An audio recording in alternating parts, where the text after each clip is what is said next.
Can you turn the camera around so we can see? No, not really need to see too good.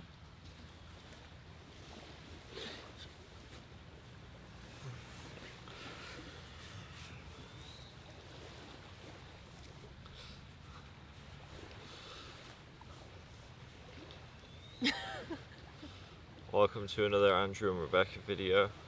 Hello! In this video, I like to talk, actually, what do I want to talk I about? don't know, I like the butterfly though. Yeah. Completely forgot what I was going to talk I about. know. I did have a few My ideas. hello was but- very flow and Welcome to another video with Andrew and Rebecca, where we just like to bounce ideas off each other. It's good to get a different perspective, so it's not just one person speaking their ideas. It's good to hear alternative ways of thinking, and a lot of times we do tend to have different views and different opinions on things, but with the same core values and the same, not objective, but what would the word be? I think the intention behind. Intention. Yeah. Same intention and same values, Yeah. Yeah. but different lenses. yes. So it's like our bodies are, we've got the same camera body, but we have different lenses attached to that body. But it's still capable of doing the same thing because it's still the same camera. It's just got a different lens. And different lenses allow you to look at things slightly different. Yeah. I think because we each have had very different experiences growing up, that also brings different lenses. Maybe that's what all humans are like. We all have the same camera body. I don't know why I'm going on this camera interesting analogy tangent. this morning. Very Well, this is the interesting. analogy I'm going with. All All right. human beings are the same. Fundamentally, we're all the same. We all have the same basic needs and instincts and those sorts of things. But we all have a different lens attached to that camera body. Yeah. So, maybe, well, while I'm going off on an analogy, I might as well keep this thing rolling. So you could say that our spirit is the camera body, or our physical body is the camera body. So it's important to maintain it and look after it so it can get used to 100% of its functions. Our mind is the lens, and our spirit is the software that's on the camera that allows it to do all of the incredible things it can do. Because the physical body on its own is nothing without life, without the breath, without the spirit. So, what do you think of that analogy? I think that's great. It's interesting in the Let's context. let this plane pass over.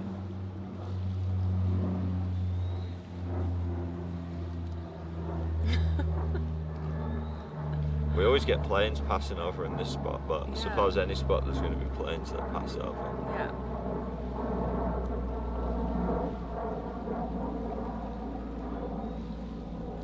Just the fact that we fly around in Yeah, the little Wright brothers. tubular metal cylinders.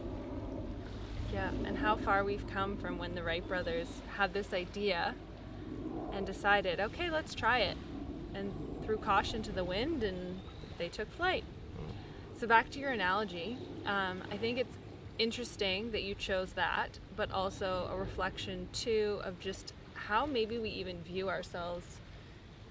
Instead of seeing ourselves perhaps as like spirits having a human experience, I think that right now we're more connected with the machine side of things, or that's how our bodies are often looked at, especially maybe like if I'm thinking of like the medical system. We all have these different parts and they all work together, but in the Western medical system they tend to just focus on one part instead of looking at the whole picture or the whole body and how things are interconnected.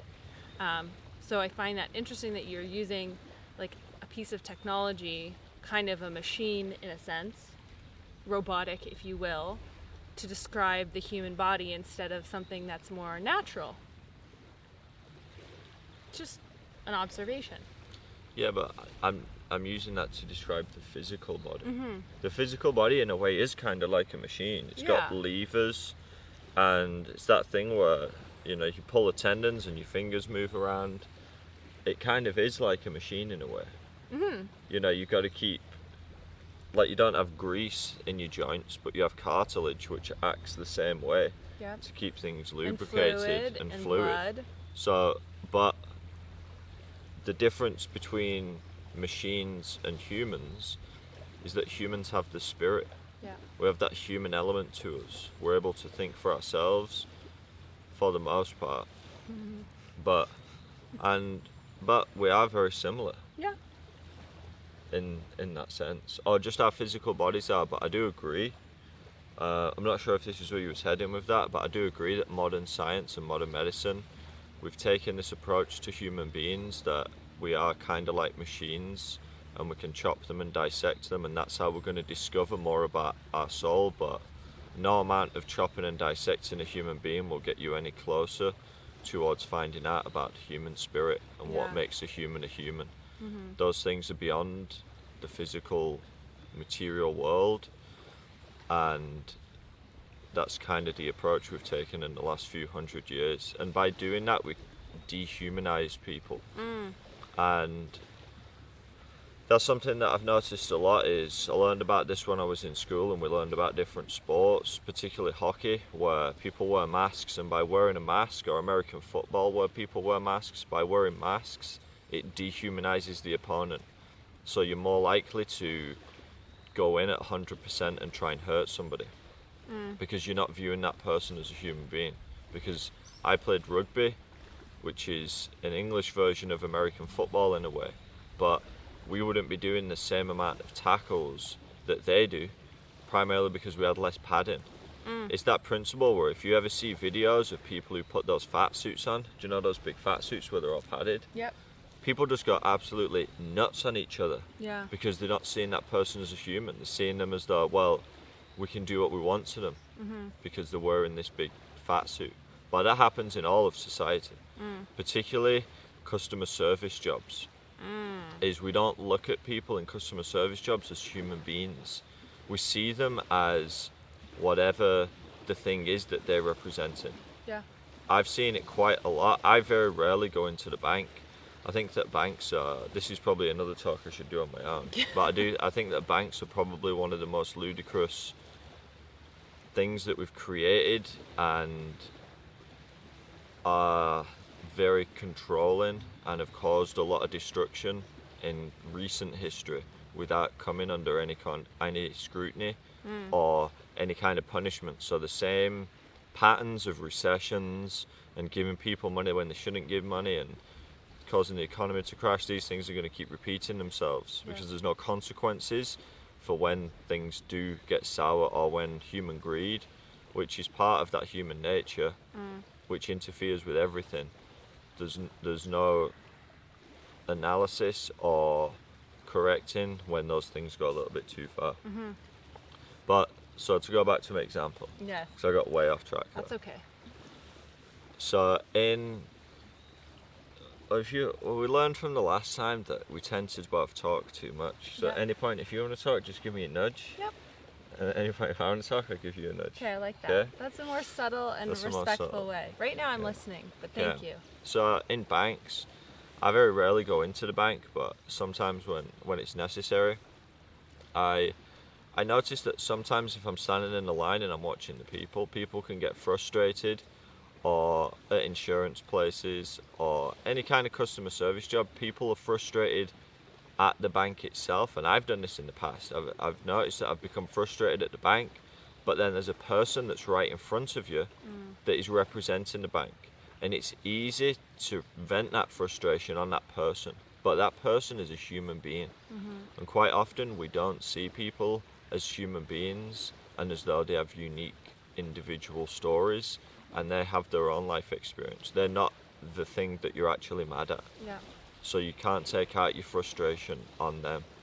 You're frustrated at an invisible organization in a way. Yeah. I think to even go off that point, any kind of customer service on the telephone, where then you're physically removed from the human on the other side, I I have respect for telemarketers in the sense that they take a lot of heat. And every time that I have an interaction, it feels much better to sit. My legs were getting cramped. With someone in that circumstance, I always make or have that intention of treating with kindness and being very grateful and respectful and just understanding that they're on the other side and that my interaction with them might be the nicest one that they have all day, because quite often, like as you were saying, people just take their frustration, and then when you remove the person from the face-to-face contact, it's even worse. Like, it's almost like you're giving people think they have permission to say whatever they want. And this is something that we've both seen on the internet as well too. Like, you can just say whatever you want because you can't see how your words are impacting someone on the other side, which this goes into cyberbullying and that whole thing, which I think empathy is lost. Yeah. Like you said, without the face and without the physical person in front of you, it's easy to dehumanize people. Mm-hmm. Yeah. But I agree about the telephone thing. Yeah, it's wild. People go completely insane on the telephone. And then the other person has to take it because it's their job and they're representing a company, and it's just like, send love and compassion to all humans. Like right now, especially, we're all just trying to do the best that we can with the information that we're getting, with what we've been taught or told. And to go back to the mask thing, when you're wearing them in football and in sports, now people are wearing masks, and I find that that's the same thing. Like, again, we're dehumanizing, we're taking away that facial expression with the mouth, which we can speak with our eyes for sure, but our mouths and this lower part of our body shows so much of who we are and how we actually feel. So now we've taken that away, which again is creating this separation and I agree, like dehumanization of humans, and you can say whatever you want because either you're hiding your face behind a mask, metaphysically or metaphorically or actually. But I don't know, I think we just really aren't comfortable showing our true feelings and emotions, and now these masks give us... But I suppose you could say that at all times people are wearing masks. Yeah. Especially on social media. On social media, people can be whoever they want to be. They portray themselves as the person they want to be, as opposed to the person that they actually are. Whereas when you're in front of somebody, trust in your intuition, there's no hiding. Mm-hmm. There's no hiding who you are, because some people have the ability to see right through that. And those people are the people that are comfortable with themselves. Yeah. If you're completely comfortable with yourself and you're not bothered about what other people think, then when you're in front of somebody, you're not focused on yourself. Mm. You're not self-absorbed with insecurities and how you look and how you're coming across. So you're able to really see the other person. And for them, it can be uncomfortable to be seen because they're trying so hard to hide behind a mask. And those people tend to find other people who have insecurities and hide behind masks, because then they don't really have to look at each other. Yeah. They're too busy focusing on themselves to notice the other person. Mm-hmm. Whereas noticing other people is probably the best gift that you can give, because that's how we learn and that's how we're able to see ourselves. Yeah. We view ourselves through other people. Yeah. And I think that's something that you and I are really gifted at doing, is because over the years we've become so comfortable with who we are. You got to come into a relationship with yourself. We can see people for who they are. And I was having a conversation yesterday with a new friend that I've made. So if you're watching this, hello. And we were talking about that, like how I see her for who she truly is without judgment, and it's unapologetic, and she can say and feel safe to really truly express herself. And we were having a conversation yesterday about how both of us are trying to find our voices and have either been silenced as a kid or circumstances have just not allowed us to speak. And that's something that I've been struggling with over the last couple of years. And she was asking, how have you found your voice and how have you become more confident in speaking without questioning what you're saying or overthinking things? And I said that you are a reflection of that for me, because you've always spoken with so much confidence and just been who you were. But I find too that a lot of people are afraid to actually say what they want to say, or because of fear of how the other person is going to react, or if they're going to get in trouble, or if it's politically incorrect, what have you. But then we don't have those opportunities to say those things. I'll just finish my point. And then to either learn and course correct from it. If it was inappropriate, or if it was something that maybe shouldn't have been said. But if we don't actually get to say these things, how are we supposed to learn? And then also find the confidence to actually speak. Yeah. Yeah, that's a good point. Yeah. And I think one thing that we've started to do in recent years, because of the advancement of technology and that everything's recorded on social media and everything's now recorded and documented, is we hold people to what they've said or what they've done in the past, and we show no compassion for them. We ruthlessly like to tear them down and attack them for things that they may have said 10, 15 years ago. Whereas we could all go back into our lives and find opinions that we had or things that we've said from 10, 15 years ago, and it makes no sense now, or we was maybe uneducated at the time, or ignorant, or angry, or frustrated, and that's why we had those thoughts and feelings. Triggered.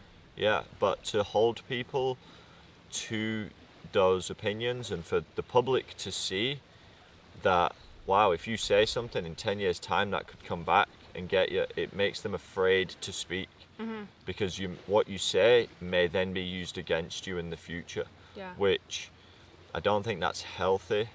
I think it creates more fear in people to speak out, and it just shows a lack of compassion, and ultimately it says more about the people who are attacking people for saying things 10 years ago than it does about the person who said that 10 years ago. There's a lot of angry people in society who have got this gang mentality and this mob mentality, and are looking for justifiable reasons to get angry and spew hate. And hate is hate no matter what. It doesn't matter what the cause is or what people have done. If you're spewing hate, you're spreading negativity into the world, which we need more love and compassion in the world. If we all spread love and compassion in the world, this place would be a lot nicer, and we'd be a lot nicer to each other. And that's what we need right now. And I suppose that's what we've always needed. That's part of human nature, is we have all of these different sides to us. It's, can we increase our consciousness to become aware of them and to gain control of them? Because most people aren't in control of them. They can't even control basic emotions. I've used this example in a previous video, but you see it sometimes, if somebody cuts in front of someone in a vehicle, the person in the vehicle behind, you see every now and then they just start throwing their arms around and yelling and beeping the horn. That person's no longer in control of the body. They've let the anger control the body. Whereas everybody's going to feel anger, frustration, everybody's going to be triggered and feel these different feelings, but can you gain control of them? Because you always have the choice of what to do in that circumstance. And that's something I learned probably 2 years ago from a guy called Viktor Frankl, who was a psychologist and lived through World War II, and he went to 5 different concentration camps. He was in Auschwitz for a little bit of time, but spent the majority of his time in Dachau. And he looked around, and because he was a psychologist, he wanted to grasp an understanding of how can people be in such terrible situations but still be nice to each other, and share the last piece of bread with someone and do these kind acts. How could they do that? And he realized that it doesn't matter, in any given situation you always have the choice to choose how you act and how you behave. I agree. And that's a very important, very powerful lesson. So if people are watching and they're wondering, where do I start? How can I shift my awareness? How can I come into more relationship with myself? We can both discuss it, but I think the answer starts with the individual, because we're seeing so many things in the world right now, and it can be extremely overwhelming to know how to help, where to start, what to do, who to support, just how to navigate our current situation. And the one piece of advice that I have that's truly helped me is to start with yourself. if we aren't taking care of our physical, mental, emotionally, and spiritual bodies ourselves, and I like to say nourishment, because I find that that's something that we're missing in the world right now, is the actual like nourishment, love and compassion for ourselves, then how are we able to go out in the world and actually truly make impact? I think it starts with the individual and then it ripples. So with us, for example, when I got really into health and wellness for myself. Can I give an example of that? Yeah. This rippling effect is something that you see if you're positive to somebody and you're kind to somebody, they're more likely to then go be kind and pass that on to the next person. So one example, I was in the car the other day and I stopped to let somebody out in front of me, and then at the next junction that person then stopped to let somebody else out in front, so I could see this chain being passed along. But it can also be negative as well. If people pass on negativity, and people could do it to you where they may be rude to you, and then that can get you a little frustrated, and you might then pass. If you can just recognize in that moment that, wow, this is what's happening and I can break this cycle, Yep. then you can break those cycles and you can then pass on positivity. So you're taking a little negativity out of the world and adding in a little positivity into the world. The key is the awareness. Yeah. Yeah. And knowing too that your actions and your words and how you show up has power. And it does impact the next person and the next person and the next person. And going back to my point is, when I started that journey of health and understanding the physical body and how to treat my body with loving kindness, I was sharing that with you. And you made profound choices or changes in your lifestyle, and then now you're sharing that with your family and your friends. And there's so much power in self-awareness and knowledge and education and staying curious and questioning. But the most important thing I think right now we can do to help everyone is to focus on ourselves, and not in a selfish way, and not to feel like you're being selfish because you are choosing to take care of yourself first. We have that always when you're in an airplane. What do they always say? Put on your mask before you help someone else, because if you aren't taking care of yourself, then how can you possibly help someone else? If you don't love yourself, how can you possibly love another person? So it's really important right now for us to slow down and reflect and ask ourselves, how am I nourishing myself? How do I feel physically, mentally, emotionally, spiritually? Take stock of that, recognize what needs more nourishment or some more loving attention, and then start there. And start small too, because these little tiny shifts that you make end up being and having massive impact. Yeah, Rome wasn't built in a day. It takes time, and it takes... I have a previous video on making marginal adjustments to achieve long-term success. Success meaning, for me, success means that you're being your authentic self in the world and living a life that's authentically you and being yourself and being happy and fulfilled deep down. I think too much of the time success means how much money you make, and it's too career related. And that's superficial stuff. Yeah. But making small adjustments to then achieve that long-term success, because it's very difficult to completely change your routine, because you have behaviors and habits which are embedded in you, which are very difficult to change, but they can be changed. And that's you can be changed as a human being. And the key is to create the change yourself and take control of your own life and your own thoughts, rather than allowing other people to control you and to condition you. Because we're all susceptible to being conditioned. From little kids, we've all been conditioned, but as adults, we have to take our power back, and we have to look at ourselves and look at what we've inherited. A lot of our behaviors and habits aren't just from our current life. It's things that we've brought into the world with us. So starting by looking at your ancestral family tree is a good place to start. and by looking around at other human beings. We all share a lot of commonalities. We all have a lot of behaviors that are the same throughout society. Yep. Yeah. Oh, the ancestral And taking lineage is taking huge. ownership, Yep. not blaming the way you behave or on outward things, but really taking responsibility of your life and saying, okay, I can control this thing, so I'm gonna stop blaming other people. Yeah.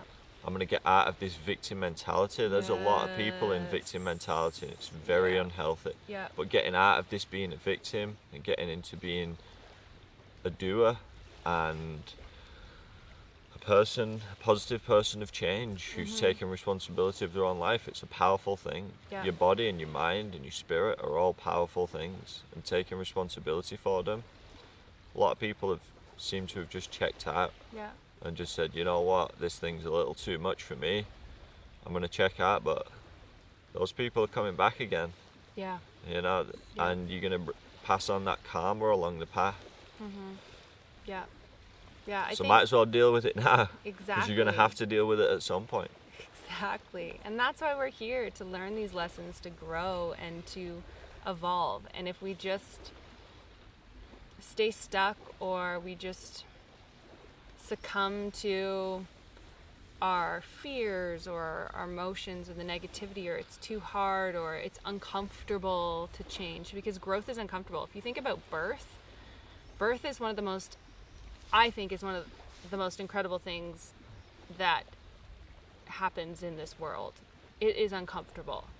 The time leading up to it takes a lot of growth. Your body is physically growing. The parents have to navigate a whole new world that they've never experienced before, and some may be prepared because of how they were raised, and some may have no clue. I think we all have no clue until we're actually in this situation, which is kind of the beauty of it anyways. But growth or birth can be painful and uncomfortable, and the hardest time of a woman's life, and a man or a partner to watch the woman go through it. But after all of that pain, discomfort, and not that I'm trying to paint birth in this way either, because that's something I'm trying to navigate and see that it doesn't have to be this horrific thing that women go through. It's actually quite beautiful. But at the end of it, you get life, and you get rebirth, and the unconditional love and feelings that you feel, we're not parents, but as I've been told, is just incredible and makes all of that worth it. All of the uncomfortableness, all the pressure, all of the pain, all the fear, all of it is so worth it. So if you are in this time of your life where you're starting to recognize the world that we're currently in, I don't want to subscribe to it anymore. I don't want to abide by these societal rules and norms, and it just doesn't feel authentic to who I am. My suggestion for you is to find like-minded people who are also questioning. Find the teachers, find the mentors, find the people who've even just done a little bit more of that work that you have, that are there to help you. You don't have to do this alone, and it doesn't have to be this daunting thing that you have to take on. Like Andy said, small little steps, and that's what we've done over the last 8 years. It's been small steps. Every year we have something that we focus on to improve upon, and now we are the most healthy we've ever been. We're living the lives we've always wanted. We pinch ourselves that we've been able to create this for ourselves, but don't be afraid of the growth, because the growth is, and the journey is the magic of it all. So find those people that will support you. I don't think you ever get to a point where